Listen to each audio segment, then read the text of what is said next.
নির্বাচন কমিশনের তত্ত্বাবধানে দেশের 12টি রাজ্য ও কেন্দ্রশাসিত অঞ্চলে এসআইআর প্রক্রিয়া চলছে, যার মধ্যে রয়েছে পশ্চিমবঙ্গ। এসআইআর প্রক্রিয়া নিয়ে আপত্তি জানিয়ে ইতিমধ্যেই মুখ্যমন্ত্রী মমতা বন্দ্যোপাধ্যায় নির্বাচন কমিশনার জ্ঞানেশ কুমারকে 5টি চিঠি লিখেছেন। পাশাপাশি নবান্ন থেকে সাংবাদিক সম্মেলনে নির্বাচন কমিশনের বিরুদ্ধে তোবও দাগেন মুখ্যমন্ত্রী মমতা বন্দ্যোপাধ্যায়। যেদিন থেকে রাজ্যে এই এসআইআর প্রক্রিয়া শুরু হয়েছে, একটা আতঙ্কের পরিবেশ বিরাজ করছে। কয়েকদিন পর থেকে শুরু হয় মৃত্যু। অসুস্থ হয়ে মৃত্যু যেমন আছে, তেমনি আত্মহত্যার ঘটনা সামনে আসে। এখন চলছে শুনানি পর্ব। ইতিমধ্যেই খসড়া তালিকা প্রকাশ হয়েছে। শুনানি পর্ব শেষ হলে চূড়ান্ত তালিকা প্রকাশ হবে। আর এই শুনানি পর্ব আতঙ্কের হয়ে উঠছে সাধারণ মানুষ এবং বিএলওদের কাছে। জেলায় জেলায় রোজ মৃত্যুর ঘটনা ঘটছে। প্রায় প্রতিদিনই ঘটে চলেছে মৃত্যুর ঘটনা। এবার এই এসআইআর প্রক্রিয়া নিয়ে অনুব্রত মণ্ডল বিজেপিকে কড়া ভাষায় আক্রমণ করেছেন। বিজেপিকে নিশানা করে বীরভূমের বাঘ বলেন, ভাবছো ভোটারদের বাদ দিয়ে জিতে যাবে?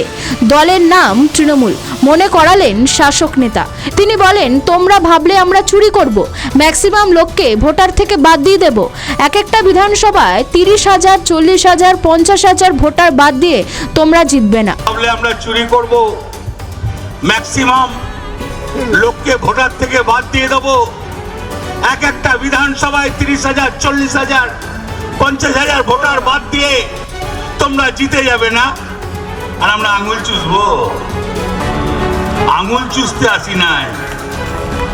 দলটা তৃণমূল কংগ্রেস, দীর্ঘদিন দল করছি, সিপিএম কে তাড়িয়েছি, তোমাদেরও তাড়াবো, তোমাদেরও তাড়াবো। অনুব্রত বলেন, সুপ্রিম কোর্ট রায় দিয়েছে। সুপ্রিম কোর্টের তরফ থেকে কি বলা হয়েছে? সুপ্রিম কোর্টের তরফ থেকে বলা হয়েছে বিএলএ 2রা শুনানিতে থাকবে।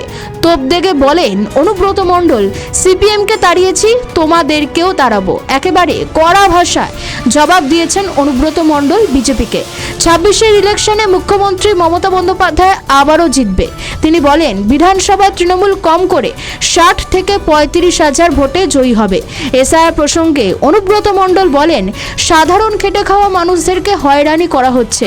সপ্তাহে 3 দিন করে সকাল 10টা থেকে বিকেল 4টে পর্যন্ত ডাকা হচ্ছে। তাদের রোজগার বন্ধ হয়ে যাচ্ছে, আর্থিকভাবে তারা ক্ষতিগ্রস্ত হচ্ছেন। বিজেপিকে প্রশ্ন করে অনুব্রত বলেন, তোমাদের কি মায়া নেই?